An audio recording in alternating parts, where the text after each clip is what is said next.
Nagbabalik po tayo dito sa punong tanggapan ng National Bureau of Investigation dito sa Maynila, kung saan kapansin-pansin po na bahagyang nagigpit sa seguridad ang complex. Kung dati-rati po nakakapag-set up tayo sa loob mismo ng NBI, ngayon ay nasa labas lamang tayo, nasa kahabaan lamang tayo ngayon ng Taft Avenue.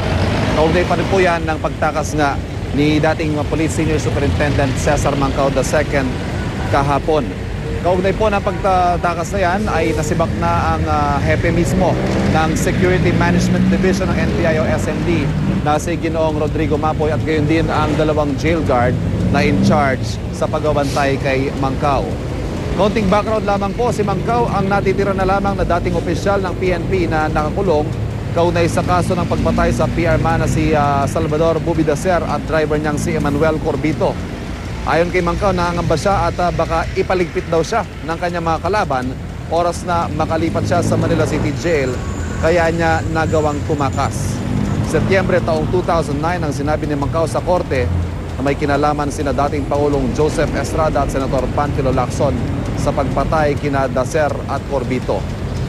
Paulit-ulit na itong itinanggi ni na Estrada at Lacson. Isinailalim siya sa Witness Protection Program, pero ibinasura ng korte ang hiling niya na gawin siyang state witness. Kaya isa rin ito sa mga dahilan kung bakit nagdesisyon siyang tumakas. Sa mga oras pong ito ay wala rin tayong nababalitaan na susuko siya ngayon. Pero malinaw po na hindi niya isinasantabi ang posibilidad na ito. Samantala, habang inaantay ang kanyang desisyon kaugnay nito, ay patuloy naman ang manhunt ng NBI. At yan po muna ang latest mula dito sa NBI.